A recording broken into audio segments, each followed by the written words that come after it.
Hey, welcome to SI Now. It's Monday, it's June 5th, and I'm Maggie Gray. To everyone watching on Facebook Live, well, we hope your Monday is off to a good start. It's about to get even better.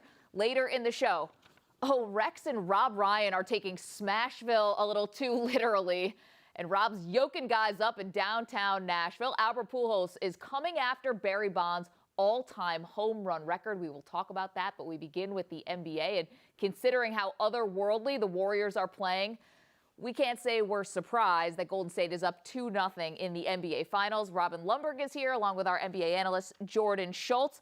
Shocker, you put two MVPs on the same team, and it has a lot of success. Jeff Van Gundy last night said he believes that Steph Curry and Kevin Durant are the best scoring teammates in NBA history. We don't have a lot of sample size here, but let's roll through a couple other fantastic duos who could lay claim. Now, let's start, obviously, with Jordan and Pippen, averaging nearly 50% from the field. Three-point percentage a little bit low, but guys, remember, back when they were playing, the three-point shot was not valued in the way that it is today. Move on to Shaq and Kobe. Now, this is hilarious because the three-point percentage, 54.5. Shaq, I think, probably took one of those, maybe. Of course, though, field goal percentage over 50%. And then let's take it back, way back, to Elgin Baylor and Jerry West. Check that out. No three. Almost 72 points per game Look at the between the two of them, and showing a lot of leg. I can respect that. Now we bring it to modern day, and that's Durant and Curry, of course. Almost the same field goal percentage as Shaq and Kobe. Of course, a higher three-point percentage than MJ and Scottie Pippen. But, gentlemen, I'll send this over to you. Jordan, do you agree with Jeff Van Gundy? Yeah, I do. And without being a prisoner of the moment, I think with Golden State, the versatility is what really stands out for me. With Curry, the pick and roll, the transition game, with Durant, the ability to literally score all over the floor. They're both so unselfish. They're both MVPs. And you could easily make the argument that right now they're playing at least like the two best players in the world with respect to LeBron. I've never seen a 7-footer, and I don't think anybody ever has, and that's what people forget with Kevin Durant. A 7-foot player to be as agile, the dexterity, and remember, this is a guy that shoots 40% from three, and he's taking fewer threes now because he's so comfortable within this offense, and he's doing it by not being ball dominant. That's what's incredible. He does it within the flow of the offense. He's not selfish. It's really remarkable for me to see these two together. I think it's 100% correct, and I have to call myself to task for ever uttering out loud that the Cavs could win this series because the Warriors have an unfair team. Like, if this is pick up, we're re-choosing at a certain point. And these guys, I mean, you had mentioned it earlier, Maggie, the explosion of the three-point era, where they're quintessential players for that, with Durant being 7 foot and able to stretch the floor, and Curry being the best shooter in the history of mankind. And you have to remember the gravity of that shooting. It makes it so much easier for Durant because you have to stay attached to Curry. You have to stay attached to Clay, who's the Warriors' fourth best player and once scored 37 points in a quarter. That means Durant is getting one-on-one situations, no help D every single time, and that includes against switches against the likes of Kevin Love. Mm-hmm. Yeah, it's really unbelievable how he's been able to get to the rim. His shooting prowess, we know, and then just add on top of it, away from the scoring, the 5 blocks. I mean, we know he's 7 feet tall, but that's never really been his MO before Kevin Durant, and now he looks like he's found a new part of his game. Of course, Curry turned in the first postseason triple-double of his career, and he's the only player in Warriors history to have a 30-point triple-double in the postseason. So for that, he's our adrenaline performer. It's presented by Toyota. Let's go places. Jordan, does Curry have a chance to be the MVP of this series, or with all the praise that we have heaped on Kevin Durant, does he already have this locked up? I still think Steph has a great shot. Durant is the MVP through 2 games, but you look at what Curry's been able to do. He's shooting the ball so well, and this is really, I think, a great story for him in the sense that people forgot, in a sense, about Steph Curry. Everybody was talking about LeBron James and KD, but don't forget, Curry's a back-to-back MVP. He's actually having his best percentage postseason of his career. So if they win the next 2 or they win the series and Curry averages 25 to 30, I still think he's got a shot. And he's healthy, right? Yeah. I mean, no signs of any kind of knee injuries or lingering, knee issues. Yeah, you see it in the way he has the ball in the string. He's able to get to the hoop this year. You know, to me, Curry's always been a bit of a gamma-irradiated version of Steve Nash, if Steve Nash became the Hulk, right? And that's Steph Curry out there. And I think the Cavs are going to win one of these 2 games in Cleveland. And it's going to be because either Curry or Durant has an off night. Whichever one of those guys has an off night is not going to win the MVP of the series. The other guy is. Yeah, it's going to come down to, like, who turns in the last best performance, Yeah, right? yeah, it's possible. I think that happens. I mean, we see that happen in other sports without a doubt. What's interesting, though, Steve Kerr returns to the sideline in Game 2. Yeah, he did. And the New York Times, they've likened the Warriors to a driverless car. Does that diminish? It's so Silicon Valley. It is. It's so special. Our car's been autonomous. Yeah. Does that diminish what the Warriors and Steve Kerr in particular have done? I don't think so. Sean Livingston made the point after the game last night that they felt buoyed by the fact that they had their leader back. And Mike Brown, I think, did a nice job. But when you have Steve Kerr back, to Livingston's point, he brings a calming presence. He gives you just an extra edge. He's been the guy since they fired Mark Jackson that's come in there and really righted the ship, gotten all the egos to put their egos aside and really figure out how to run great offense, be a great defensive team. To his credit, you think about last night, they had 20 turnovers, and yet they never panicked. They were able to absolutely control the pace of the game. Again, a track meet. That's all on Steve Kerr. Yeah, and it's the culture, right? When he first got to Golden State, there were things that he really wanted to clean up, and that was turnovers. You didn't see that a lot. But he said we had to go back to the fundamentals. It was like passing drills, things like that. You think an NBA team would be so far past that, but he laid the foundation years ago. He absolutely did, Maggie. And if you watch the Warriors, it all looks good when they make their threes and they get the fast break and they're like I said the other day, they're like a thoroughbred. But all of that is predicated off the fact that, yeah, they have great players, but they run phenomenal offense. It's discipline, it's spaced. They've set great screens. That's, again, Steve Kerr at his best. Anybody can drive the car. Steve Kerr built the car. Yeah, he built the car. Yeah. To his credit for in-game coaching last night, he did stagger Durant and Curry. There was no point in time where both of those guys were on the bench together. This is a funny quote from this New York Times story. This is from Kevin Durant. Sometimes in games we don't want to play for 2 or 3 minutes straight, and I'm like, man, I'm so used to making sure we run something every time down. And this is someone who you can see why. I mean, coming to a team like this, I think every player would want that kind of autonomy and to be able to have that kind of decision making. Yeah, and just to jump on really quick with KD, it's also the defense you touched on earlier. He had 5 blocks last night. He altered another 3 shots. He had 8 altered shots. That's the biggest thing with him that we don't talk about. He's probably the best scorer on the planet, but he's also an absolute rim protector. He can guard 4 positions. It's incredible. Okay, well, we should turn to the Cavs. And for anyone who says that the media is negative, well, we just spent a lot of time saying positive things about the Warriors, but now we do have to talk about the Cavaliers, specifically LeBron. It's not a secret that the Cavs have been just atrocious when LeBron leaves the game, even if it's just for a minute or 2.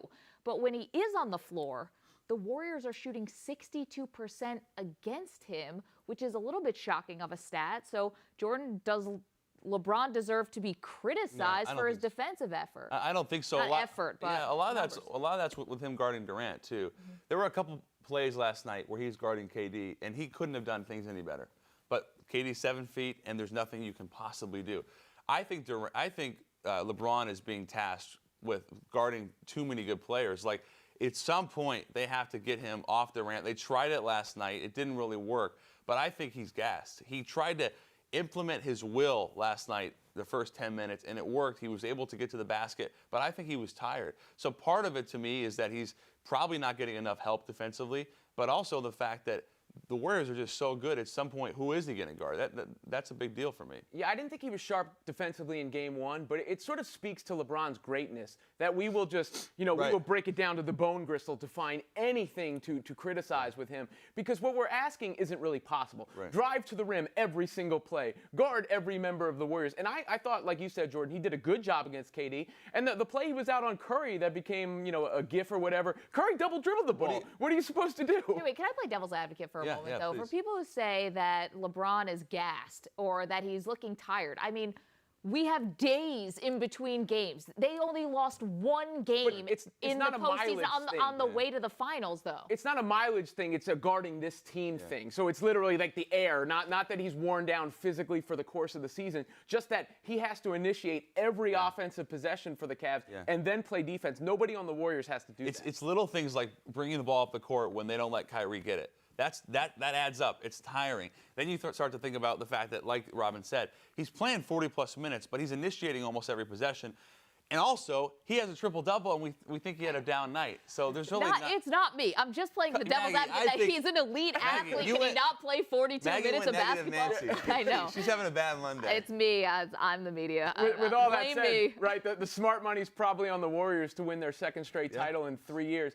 Is there any glimmer of hope for the Cavs because of what happened last year in the first 2 games of this series? How hard do we have to search for that silver lining? Well, I think you got to search very hard. And they got 30 points from their bench. They turned Golden State over 20 times. And yet they get blown out again. Now, things will change. They have momentum guys like a J.R. Smith who needs the home crowd. But when J.R. Smith, who's supposed to be your X factor, is averaging more fouls than points, what are you going to do? Let's take a closer look at what happened in the first 2 games from last year.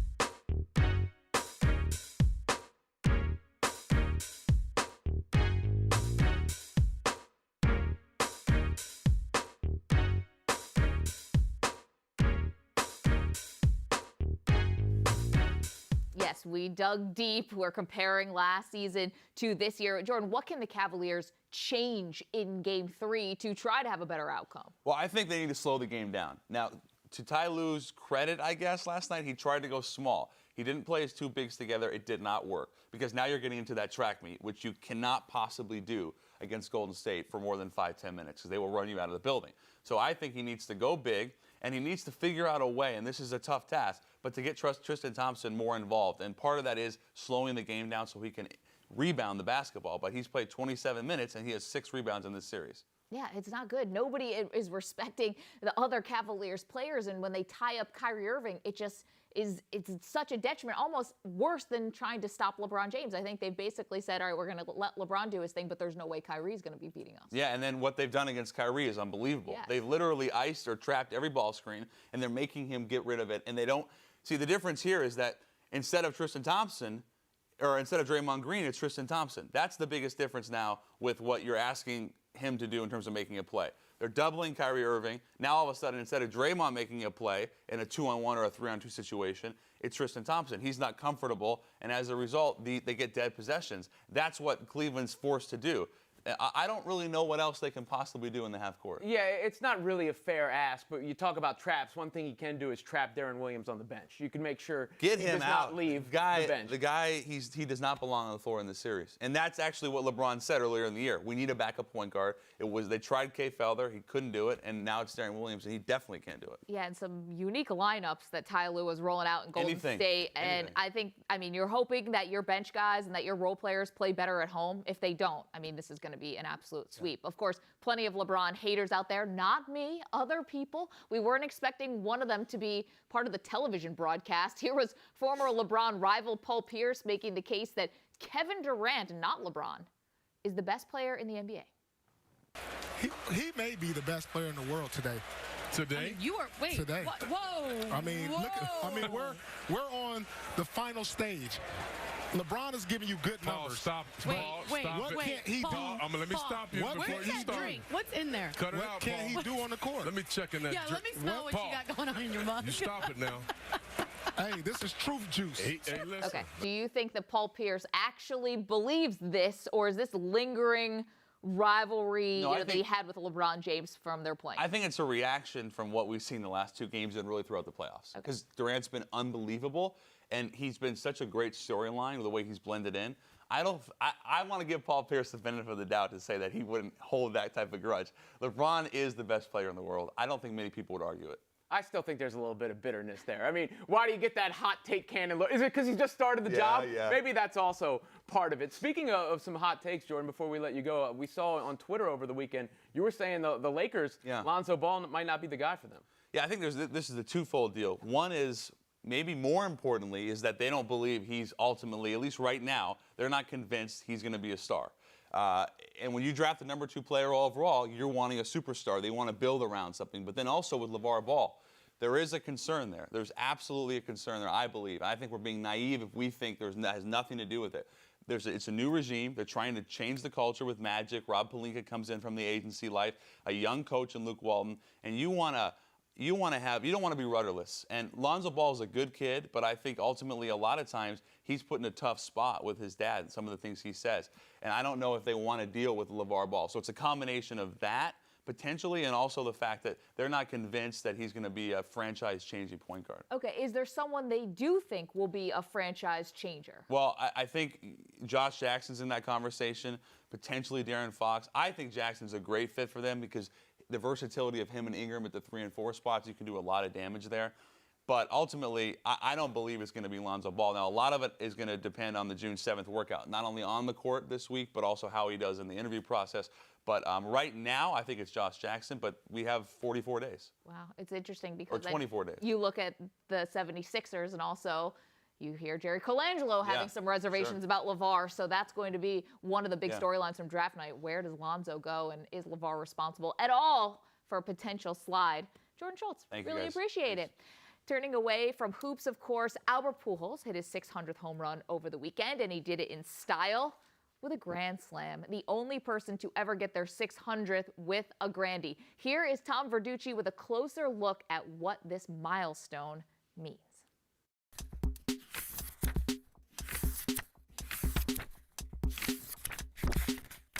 Tom, what does it mean for Albert Pujols to join the exclusive 600 home run club?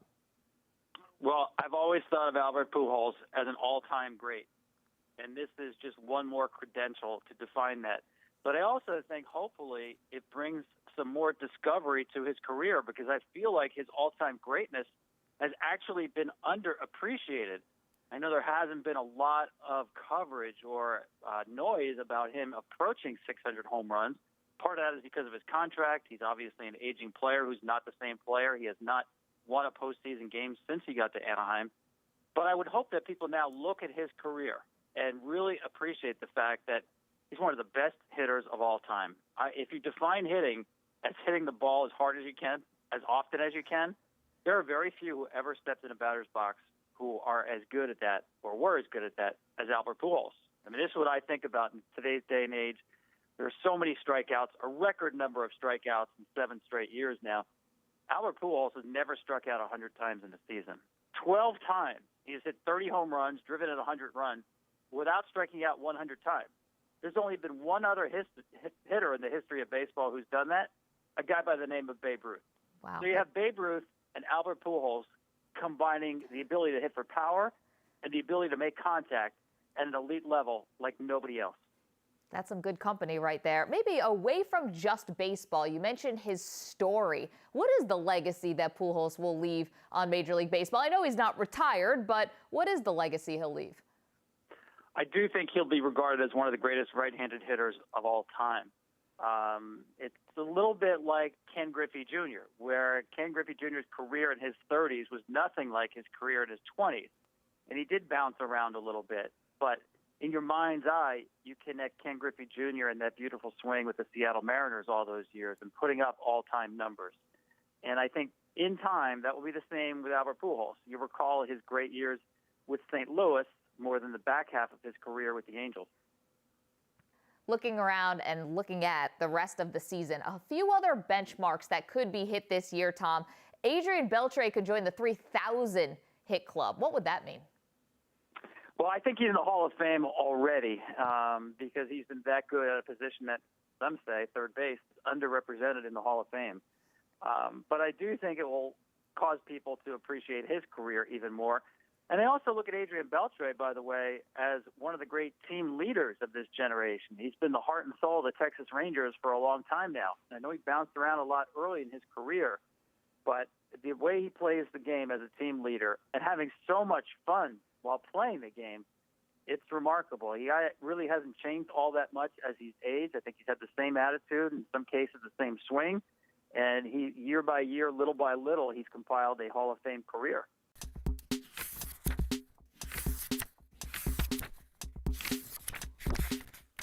Now, Pujols came out and told reporters he wants to break Barry Bonds' record of 762 home runs. Maggie, will you feel better about the home run record if it belongs to Pujols? You know, I think I will. There's something that always makes me feel a little bit just, I don't want to say icky about Barry Bonds having that home run record, but let's be honest, we all believe it was done with enhancements, with help, with PEDs. And while our attitudes towards PEDs are changing, and I'm happy that they are changing, I don't think guys deserve to be completely vilified for doing something that seemed like not everyone, but there's a lot of pressure, and I understand why guys would do it. I just think the fact that nobody's ever had a whisper about Albert Pujols, that he's done this, over this long, compiling this long statistics, the consistency he's done it. You don't see a couple seasons with just totally inflated, clownish stats, I think that Albert Pujols having the record, I think, is not only something that Major League Baseball would potentially want. I think that it would really signal a turning of the page from the steroid era. Yeah, MLB has always been linked to PED, right? Those acronyms sort of becoming synonymous over time. So for them to get past that would be huge for them. And also there's something to say for Albert Pujols' Dominican heritage and the way the game has gone. Yeah, that's really interesting about the international game.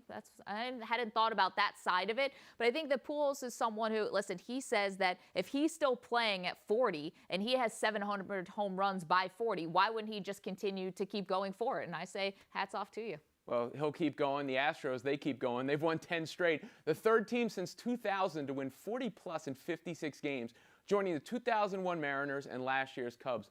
You think they could have a Cubs-like season? Listen, dominance on the baseball diamond, absolutely they could have a Cubs-like season. In terms of how they will capture the imagination of the sports fan, I'm sorry, Houston Astros will not be able to come close. Yeah, I don't really know any Astros fans. Those Cubs fans, they piled out of the bushes at Wrigley, right?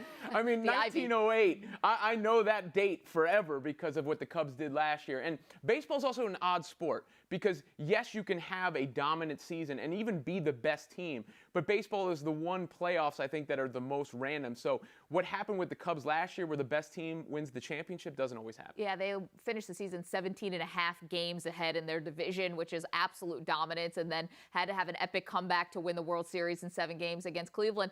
Listen, I think the one thing also that's different is the Cubs were expecting the sort of dynastic run, and while there are some really great pieces in Houston that are young, overall, Houston is an older team, so they'll have that younger core, but I don't think it's going to be the same group together that's going to be there for years and years and years. Although, shout out to Sports Illustrated. We get a lot of flack for our cover jinxes. Well, not this time. It was our own Ben Reiter who had penned this article, made it onto the cover, that the Houston Astros would win the World Series in where? What year? Read it, 2017. So for all the years that SI had whiffed on who was going to win the World Series, this one looks like it could be coming true. He's feeling like the Simpsons with the prediction. Right. Game 4 at Stanley Cup Final. Robin, tonight I know you cannot wait. The Predators can even up the series at 2 games apiece in Nashville. May have found their footing in this series, but when it comes to trash talk, defenseman PK Subban needs some help. Listen to this. You were one of the leaders. What was said between you and the leader of the other team, Sidney Crosby, as the game was ending? He told me my breath smelled, but I don't know. I used some Listerine before the game, so I don't know what he's talking about. It's funny, of course, Subban telling reporters that Sidney Crosby clowned him for having bad breath. Crosby said flat out this is not true. And Robin, this isn't how trash talk works. I think that some of the hockey players need to know that if you're Sidney Crosby, you're the one who says the guy's breath stinks, and then he's the one who has to defend it. Am I getting this twisted? Well, first of all, I don't know if bad breath is even trash talk. I mean, you could that's bad. It could be strategy to keep the guy away from you. It insinuates you of bad hygiene. But, Subban, with his response there, how in-depth was he going to get? He's like, I floss twice a day. I brush my tongue, in fact, before I use the Listerine, so I'm all good. Yeah, I got a water pick, A+ from the dentist, a gold star. I just wasn't sure if he understood how this whole trash talk thing is going to work. Who wears bad breath as a badge of honor? You have to be a psychopath. I just got my teeth whitened, all that stuff. I whiten them every day. Word? Yeah, absolutely. Look, they're great. Listen, comes great with the teeth. job, comes with the job. Not the only thing happening in Nashville, though. Luckily, I don't know about your breath. I'm all the way over here. It's perfect. Outside the arena, though, some more hijinks on the famous Broadway strip in Nashville. Hockey fans Rex and Rob Ryan were mingling with the locals. If you want to take a look at the Instagram video that was shot of these two guys, I have to say, Robin, I'm not shocked. Yeah. Rob Ryan grabbed that guy by the neck. It's about the best defense we've seen from them. Oh, wow. That's a shot right at Rob's defense there. Okay, so to look at Rex, to look at Rob. which other pair of sports brothers would you not want to get into a scuffle with? Well, the first pair that jumps out to me is the Klitschko brothers, due to their size and background in professional boxing. Yes. Leon and Michael Spinks also, yes. Yeah, that gets me right there. Who else for you? Who else for me? The Gronkowski brothers. And here's why. Even though they're lighthearted and everything seems like a joke, I feel like they are probably habitual line steppers, in the words of the late Charlie Murphy. I feel like they wouldn't know when, the fun and games end. Like, it's all fun and games till someone loses an eye. I feel like that would happen if you tangled with the Gronkowskis. I think that goes for Rex and Rob as well, but another pair of brothers in the coaching ranks that would go for Jim and John Harbaugh. I'm still mad at their parents for naming them Jim and John, by the way. Too close. Yeah, you're always worried. Which one coaches the 49ers? Which one the Ravens? Well, obviously, one's at Michigan now. Yeah. But who do you got in that fight? I'm going to go Rex and Rob on this one. I know that Jim and John are probably have a little bit more like they're in better shape. Let's just say that. They're in better shape, and maybe there's a little more like darkness kind of simmering right below the surface, or at least that's sort of my read on Jim Harbaugh, not so much John. I just think that Rex and Rob, they're twins. They can communicate without even speaking. I think they'd just be too much to handle. Now, generally in a fight, weight makes a big difference. That's why there are weight classes. But sometimes you might get too far. There may be diminishing returns. And looking at that video, Rex and Rob look like the weight might hold down their mobility. So between the scrappiness of the Harbaugh brothers and their agility, I might take them. All right, let's make this happen. Let's try to make this happen. It would be worth some money. Maybe not Mayweather-McGregor money, but it would be worth some money. Meanwhile, NFL OTAs are underway, which means it's already time to start previewing the 2017 football season. Last week, our own Madeline Burke chatted with Green Bay Packers defensive lineman Mike Daniels. He joined us from Wisconsin. It's courtesy of Toyota. Let's go places. NFL OTAs are underway, and I have the pleasure of being joined by one of the cornerstones of the Packers defense, Mike Daniels. He's brought to us by Toyota. Let's go places. Mike, we've got to start with the defense. Last season, the team finished 12th in yards allowed. And over the past few seasons, Green Bay has been known as an offensive juggernaut. The defense outside of Clay Matthews never really seems to get credit for the team's success. Is that fair? That's not fair at all. We really don't get the credit that we deserve. We have some guys that are really good players, and I think Ha was the first one to really get recognized outside of Clay. Then Nick Perry really came on last year. I had another solid, really good year myself. We were number 8 in run defense. Take 2 runs away, we're number 2 in run defense. And we were number 6 in sacks. So we've been doing a heck of a job, rather. We've been really, really making steps towards the right direction. And I'm really excited about our draft class. I think we brought in some kids that are going to help us out a lot. Now, speaking of the younger guys, you've got a rookie safety linebacker, Josh Jones. He made headlines for recently laying a big hit in practice on wide receiver Jeff Janis, and he did without pads. You tweeted a smiley face as a response. What did you mean by that, and did Jones break an unspoken rule there? I don't know about any unspoken rules. Whenever you step on the football field, it's all go. Just go. And yes, okay, vets know how to practice, but young guys, you expect a young guy to take it a little too far because they're trying to make an impression. I tweeted afterwards, I'd much rather have to tell a guy to calm down than try to get him going. So I love his energy already. The kid he's really showing himself to be a pro. He comes into work, he doesn't talk, he's to himself, and he's definitely there for business. And I absolutely love it. I'm excited to see him with the pads on. Now, as a defensive player, do you wish you could lay more hits in practice? You don't want to hurt your own teammates, but if it happens, it happens. If you're playing fast, those things may or may not happen. So when they do, I don't get upset about it. Offensive guys can cry and whine and complain all they want. Get over it. Fair. All right, we've heard Aaron Rodgers bought his linemen personalized ATVs this offseason. They've even given him the nickname Aaron Claus. Who would you say is the Santa Claus of the defense? We don't have one yet. I think I'm round enough to take that role over. So I'll try to figure out something to do for the guys this year. We really haven't had a guy to just take over like that on the defense side of the ball. It's really a shame to say. Yeah. Now switching gears a little bit, we noticed from your Twitter account that you're a huge fan of comic books and anime, and you and I were talking about this a little bit earlier. As for your love of Dragon Ball Z, which character would you say best identifies your playing style? Super Saiyan Grade 3. Not Super Saiyan 3. Super Saiyan Grade 3 Future Trunks when he fought Cell. Perfect Cell. Why? Because he had a mission, and that mission was to defeat his opponent, and he gave it everything he had, no matter what was going to happen. And he was not going to be, I say, thrown off of his path. Sometimes in the series, the guys that get talking and they power up for 3 episodes straight, and not with Trunks. Trunks had a mission. He had to beat Cell. He even hit his own dad to make sure he could get to his opponent. So that's how I see myself. Not hitting my dad, but just not allowing anyone to get in the way of the mission. And that's to play extremely aggressive, tough football. But now let's talk about why you're here. So not only have you been able to make an impact on the field, but many would say you've had an even bigger impact off of it. Tell us about your upcoming football camps and how people can get involved. Well, the best way for anybody to get involved with my camps is to sign your kids up.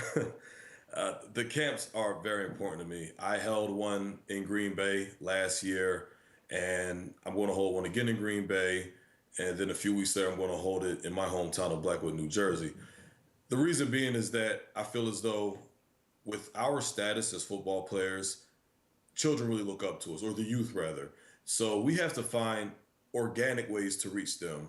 And I saw all the untapped potential where I'm from. And I want to make sure that I stress the importance of education, the importance of taking care of yourself, the importance of being yourself, and not falling into the trap of trying to be cool. I actually got bullied quite a bit when I was younger. Wow. And that's what really drove me to lift weights. And once I saw how big I was getting, I decided to continue playing football. I played football my whole life. Didn't really know if I wanted to play in high school or not.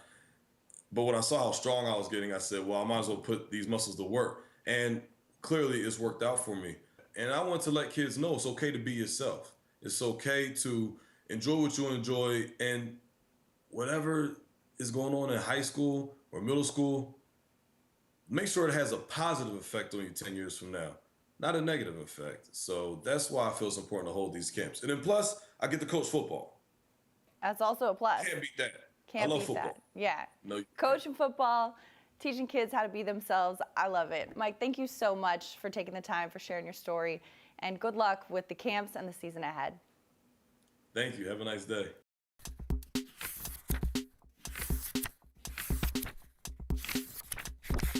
Really like Mike Daniels sharing that story. You never know where an athlete's motivation and inspiration is going to come from. I think this was, partly getting bullied in high school and really or middle school and having to deal with that, but also Dragon Ball Z. Who knew? Yeah, a little bit of a connection, an origin story, if you will. That's right, an origin story for Mike Daniels. Seems like a good guy. See what the Packers can do in this upcoming season. Still got a while till then. And that's going to do it for our Monday show. Robin, fantastic job. You'll be back with me tomorrow. We will see all of you tomorrow as well. What time? Same time every day, 10:30 a.m. Eastern. That's the place to be. Of course, keep up with all the latest news on SI.com and follow us on Twitter at SI Now Live. Get through your Monday. Make sure it's a good one, and we'll see you right back here tomorrow.